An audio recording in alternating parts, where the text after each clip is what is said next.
And with that, I'll introduce our three speakers. So we have with us today Karla Berdichevsky, who's the Director General of the National Center for Gender Equality and Reproductive Health in the Ministry of Health in Mexico. Welcome, Karla. We have Amos and Mwale, Executive Director of the Center for Reproductive Health and Education. Welcome, Amos. And lastly, we have Anshu Banerjee, who's the Director of Maternal, Newborn, Child and Adolescent Health and Aging from the World Health Organization. So truly a multi-stakeholder representation here with our guest speakers. So with that, Karla, I will give the floor to you to kick us off with some reflections. Thank you. Well, it's really our pleasure to be here today, and really like to thank Lisa and the group for the invitation. And well, really, as I was saying in the intro earlier, our first case in Mexico was confirmed during late February, which was already late in, let's say, the pandemic.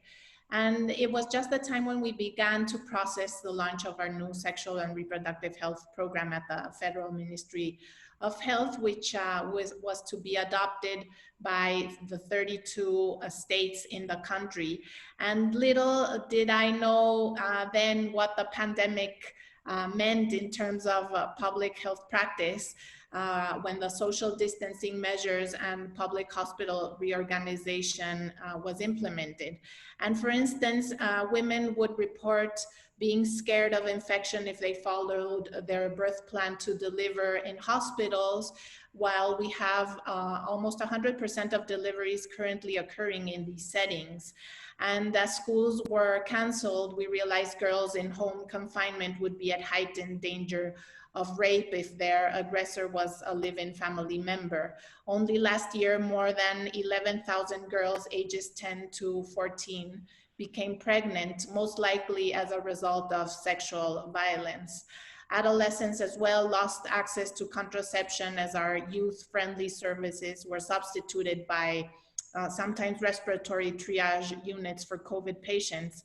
And this in contrast of our statistics for unmet need for family planning among 15 to 19-year-olds, knowing that it duplicates our national average.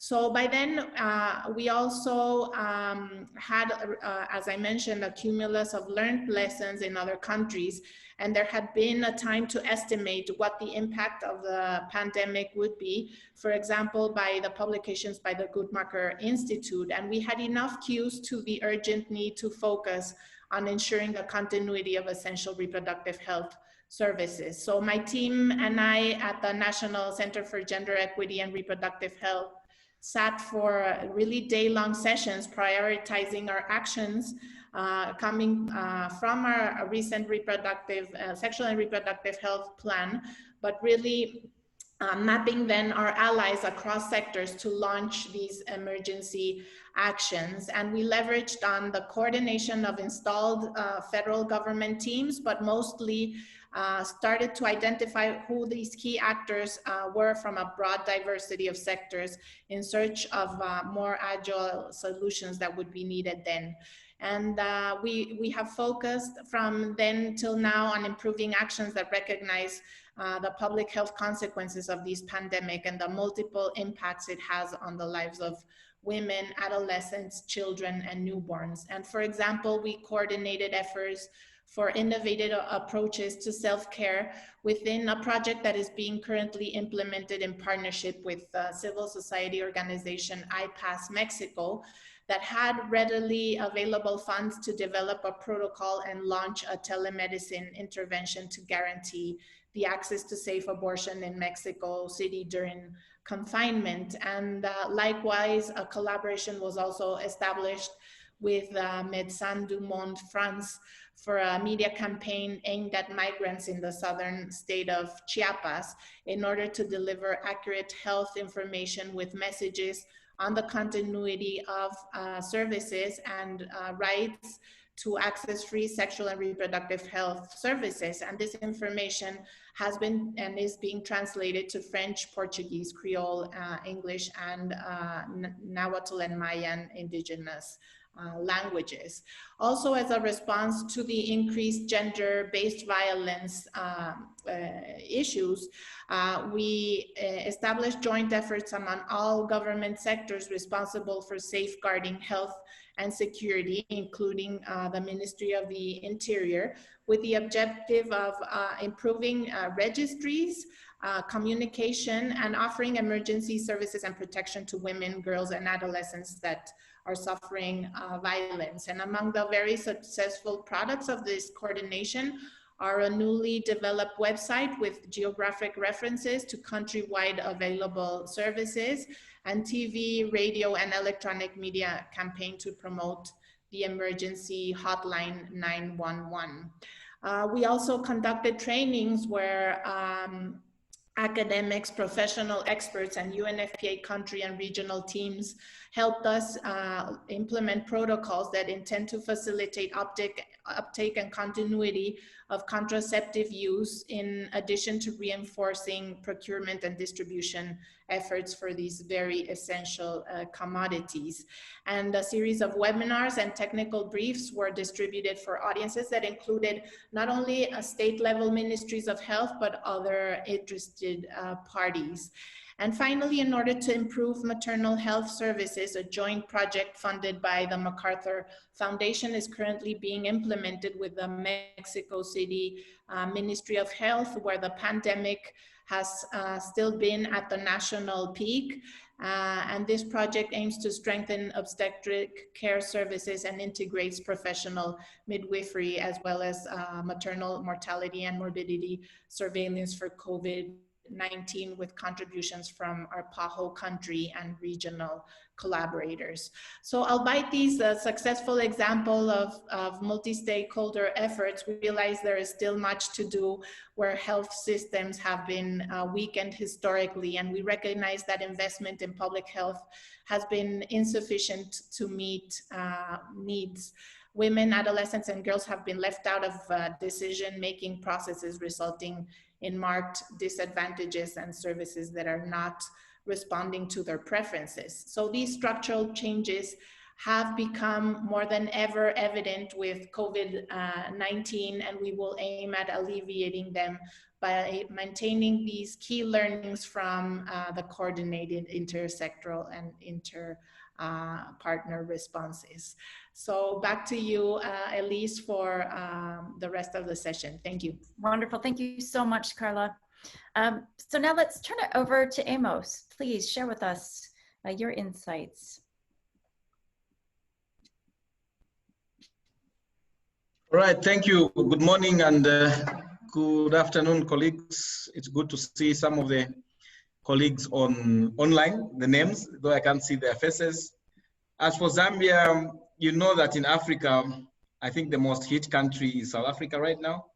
Most of our countries, I think we are trying to manage the pandemic as much as possible. So for Zambia, we didn't have a full lockdown. I think that, you know, Zambia is a landlocked country.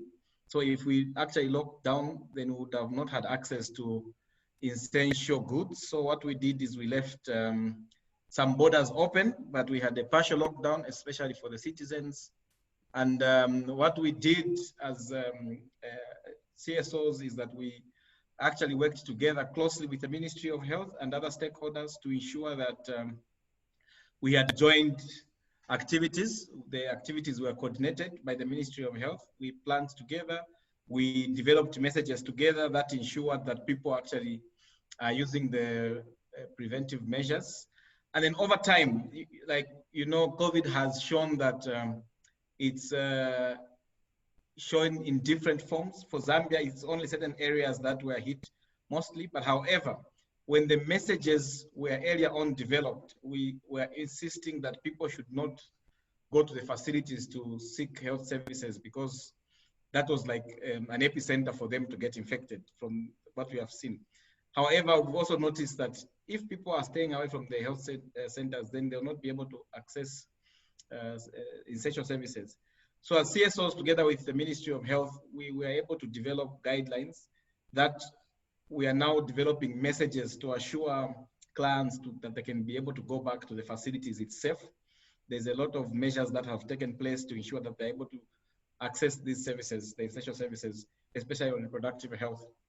We are also able to continue meeting as technical working groups for family planning, adolescent health, and then we are also able to ensure that our community health workers had sufficient stock. We stocked them up for a minimum period of 6 months so that they are able to have these stocks in their communities and people are able to actually access the services within their communities.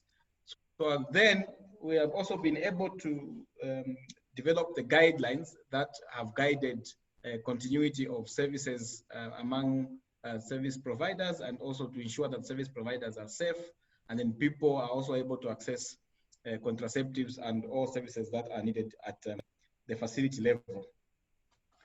And then we've also worked with community health workers to ensure that the sensitization that is being done is safe, and they have also been provided with protective clothing. Thank you. Thank you so much, Amos. And finally, Anshu, we would invite you to share with us your insights.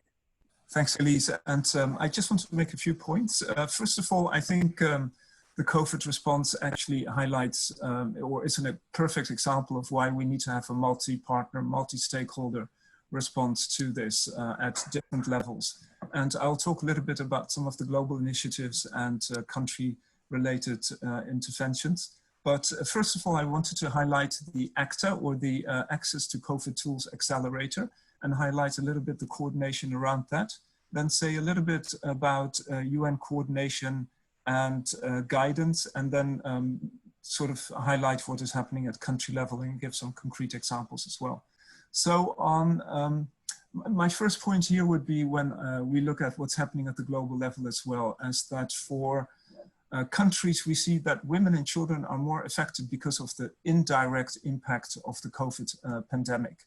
But as long as we have COVID circulating, we will be struggling with that. So it's important to address, let's say, the direct impact of COVID in order to be able to ensure that staff who have been reassigned to engage with COVID response or for the COVID response can be, let's say, reassigned back to provide services for women and children, etc. So looking at the Act Accelerator, there are 3 streams there. One is on developing diagnostics so that we can more quickly diagnose people with COVID. Secondly, develop vaccines so that we can protect people. And thirdly, identify treatment in order to be able to reduce mortality. And an example there is, for example, the Solidarity Trial, which allows institutions and countries all over the world to contribute and share their research findings with WHO according to the same format, so that we can really much more easily and much more quickly identify what's working and what's not working. And I think 25 countries have already endorsed this, and 75 others are looking at joining this, so that this really gives us the research pool, let's say, with data in order for us to be able to take decisions on how to move forward with COVID, what is the right treatment, etc. And there's also a health systems group that's looking at connecting across these 3 areas and developing that. So this was launched on 24 April. It had, on the 4th of May, got a pledge of around $8 billion or euros from the European Union. We have a WHO resolution around that, and there is a roadmap already developed to move that forward. And there's also a civil society engagement that will happen around this. And it's also looking at equity, because I think, as Karla also just highlighted, equity is one of the things that we have seen popping up, let's say, or coming out much more clearly around the impact of COVID. And so one of the areas to look at is to see, you know, how can we guarantee that diagnostics, vaccines, and treatments will be available for low-income countries as well. And it's basically looking at how to restore societal and economic activity globally, as well as facilitate a high-level control of COVID-19 disease. And in relation to that, I also wanted to highlight that when it comes to research, we also have other kind of registers that that countries can contribute to around pregnancy or around the multi-inflammatory disease syndrome for children, so that we can much more easily and much more quickly identify and analyze these data to see how this sort of impacts. The second thing is around UN coordination and multi-sectoral coordination. And under the Secretary General, several groups have been set up that look at health, look at the humanitarian settings, at socioeconomic impacts, look at long-term economic impact, looked at travel and what should be done around travel or mass gatherings, looking at supply chains for goods, etc. And under the Secretary General also, we have had a number of policy briefs around the impact of COVID on women, looking at their economic impact, their health impact, unpaid care work, gender-based violence, but also looking at the impact of COVID on children, looking at the impact that it might have on poverty for children, on their learning outcomes, their health outcomes, and their safety. And also there's now the UN framework that's being developed on the immediate socio-economic response to COVID, looking at health, social protection, economic response, macroeconomic response, and social cohesion. And so there, I think, just to highlight that there's a lot of work going on around multi-sectoral action and in a coordinated manner. And at the country level then, that translates in how the UN country team takes that forward with the government, how they engage with the government plans on their social and economic response and recovery, and there where we have humanitarian responses, how the humanitarian response plans react to that. And so that's really coordination at the country level that involves civil society, UN partners, bilaterals, etc. A concrete example I wanted to highlight is around oxygen and the oxygen supply. And the Every Breath Counts Coalition has been working on this with different partners, including UN agencies such as UNICEF, WHO, and civil society, Save the Children, etc., really to see how can we make sure that there's sufficient oxygen supply at country level, identify what the needs are, look at the supply and procurement globally in order to do the forecasting and making it available to country level. And so that's, I think, again, a coordinated approach at country level for direct country impact. And together also as WHO and with partners like the GFF, etc., we're also working, and UNICEF, we're working to see how we can provide concrete support at country level through policy dialogue with ministries of health to look at the indirect impact of COVID on services for women and children.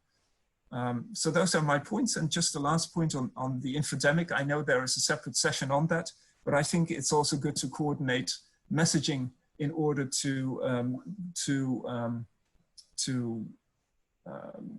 go against any kind of myths, etc., that circulate in the local population and that prevent them from seeking services, etc.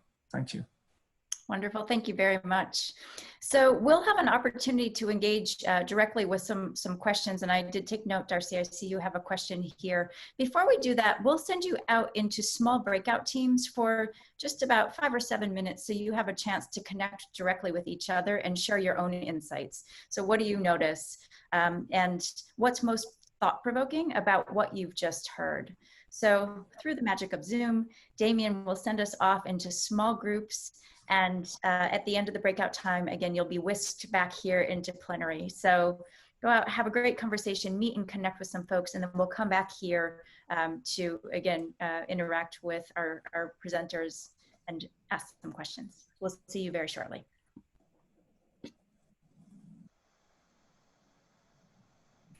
All right, hello, welcome back. I hope you had some good conversations. I realize it was very brief, but we're excited to continue the conversation. So to get us started, we have this question here that Darcy posed before we went out into mini breakouts, and this is for all 3 of our speakers. So maybe we'll start with Karla and then just go through in order. So the question is, when responding to a major issue like COVID-19, how do you manage the need to respond quickly with the need to have a coordinated multi-sectoral response that includes all actors? So speed and yet the complexity of a multi-sectoral response. So Karla, your thoughts? I guess there's not a one answer to this question because problems can be so diverse, and I think I'm trying to think of real emergencies that we've have to deal with at the Ministry of Health, for example, solving respirators for a hospital, and there you might need to move very quickly, and then you might foresee the inclusion of other actors because this is an emergency, right? But then as a contrasting example, I would highlight one of the projects that we've conducted at the Gender Equity and Reproductive Health Center, and there, even though you're looking at emergencies, but that might not be so tangible when we're trying to include different actors and build in different experiences and possibilities in terms of operational abilities.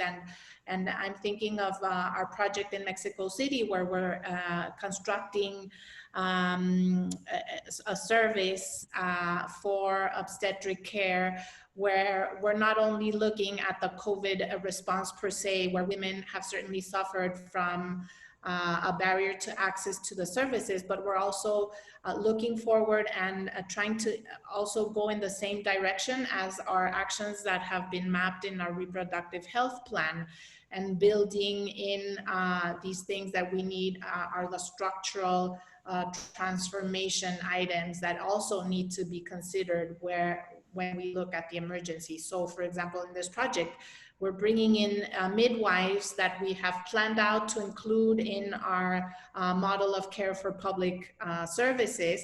And this is not always so quick. So we bring in the best possible speed, but also don't leave out the strategy aspects of responding quickly, because then we might be left with a response that's not complete, that will not be sustainable with time. So many times we're not as quick as we'd like to be, especially in government, where bureaucracy sometimes is not enabling us to respond as quickly as could happen in other sectors. But we try to also bring in these strategic inputs, and then it all balances out in as quick as you can respond, bringing in as many actors that are key to the different solutions that are there to be provided for. Thank you. Thank you, Karla. Amos, any observations about what you see has worked in terms of balancing speed of response with the need to coordinate across stakeholders? Well, I think Karla has mentioned a number of things.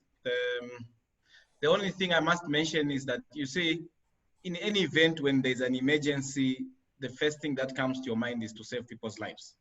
So if there's strong leadership, I think things will fall in place. Like she's mentioned, there's no one solution to all, but as things unfold, then you start realizing that we have left out some stakeholders. We need to include everyone else. But the most important one is that we need strong leadership that is able to guide in terms of the process. And usually the Ministry of Health has to take a lead. And also as civil society, we need to get involved. There are already structures, you know, this is not new. There are already structures that we are using, and then we just feed into the existing plan that the ministry could have developed. Thanks. Thank you. Anshu. Yeah, I think this is a question about the perfect is the enemy of the good, and that it's important to move ahead and start working, and hoping that you know, you get the others on board at a later stage or as you move along. I think it's got a lot to do with clarity. If you have clarity and you can provide clarity, I think people will join quickly, and sometimes it's not really clear what their role is, or you know, how they can contribute, and so it stays behind.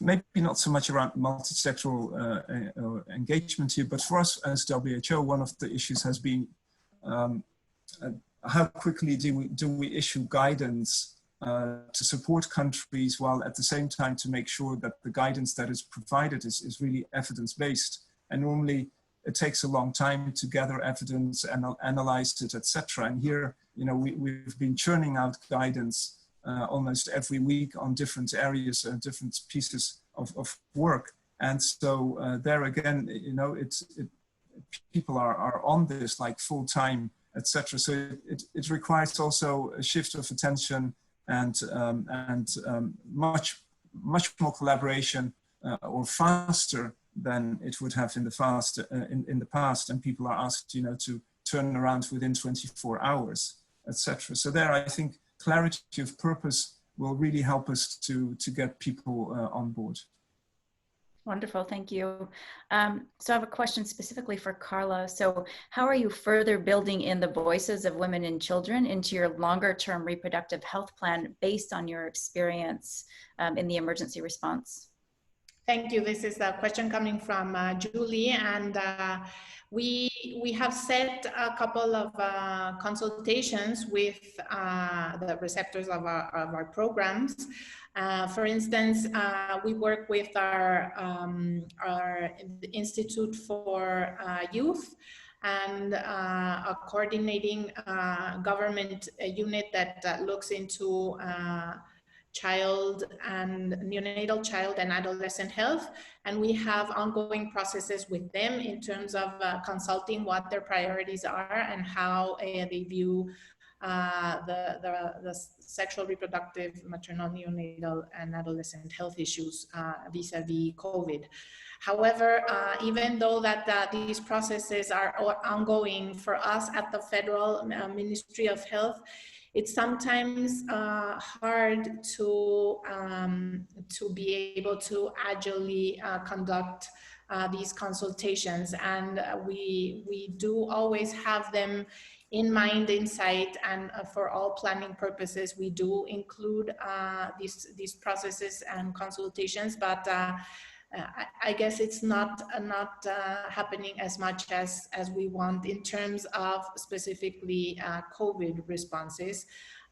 For our planning of the new sexual and reproductive health plan, we did conduct that with much time and planning with a scheduled process. But for now, it's certainly a challenge to have a dynamic consultation process that can build into these very nationwide decisions and policy making processes. So there is some of that's ongoing, and we're always looking into building that in more as we can. Wonderful, thank you. So a question here that's near and dear to my heart. So in the US, we are struggling with a cohesive response. What would you recommend to the government? And Amos, maybe we'll start with you here. Thank you. I think in the US, you need to have a national response. The challenge you have is that each state is managing its own response. I think if you can have a national response the way other countries have done, we've seen an example from Italy, we've seen an example from the UK. I think they are all national responses. They all agreed to do certain things as a nation, not as states. I think that would help you a lot in terms of managing the status. Thank you. Thank you. Anshu, any insights here? Yeah, sure. I think coming back to what I said earlier on clarity, I think clarity, if there's clarity on what you want to achieve and the approach you're taking, so early diagnosis, testing, isolation of cases so that they don't transmit further. I think this is, the public health approach I think is quite clear on how we need to approach this. And many countries have shown a lot of success. I think South Korea, Germany have shown really how they could nip it in the bud, let's say. And so, yeah, I think the lessons are out there, and it's a matter of implementing and scaling up. Wonderful, thank you. Karla, any insights on this one?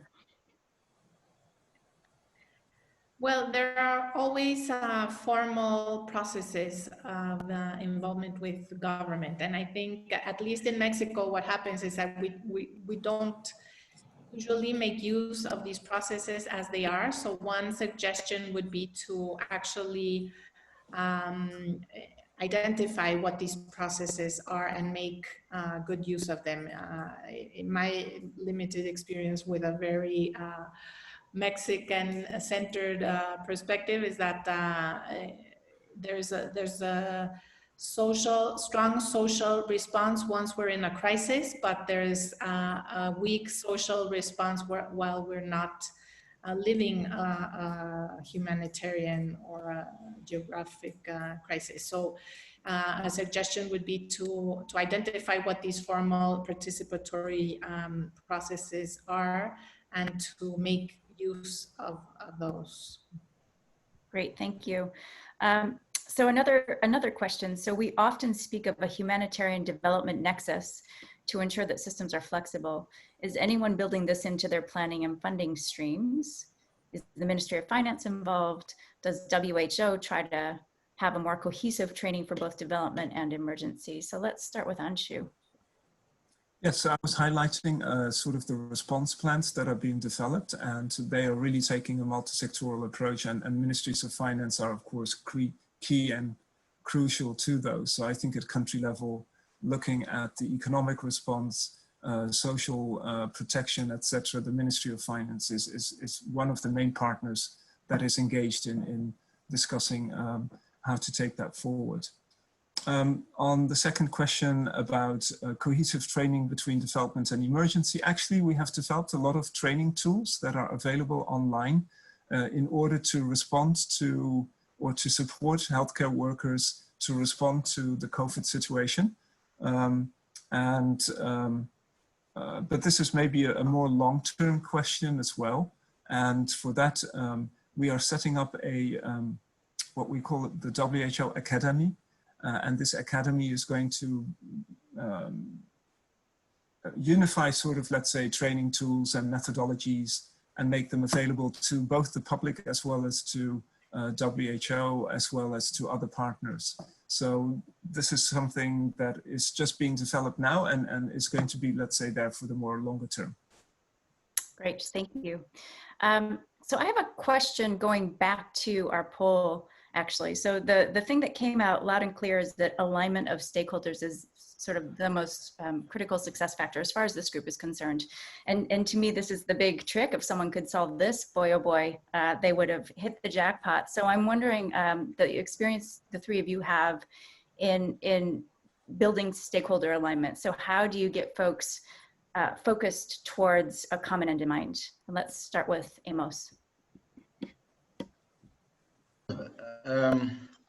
You see, in an event like this, it's a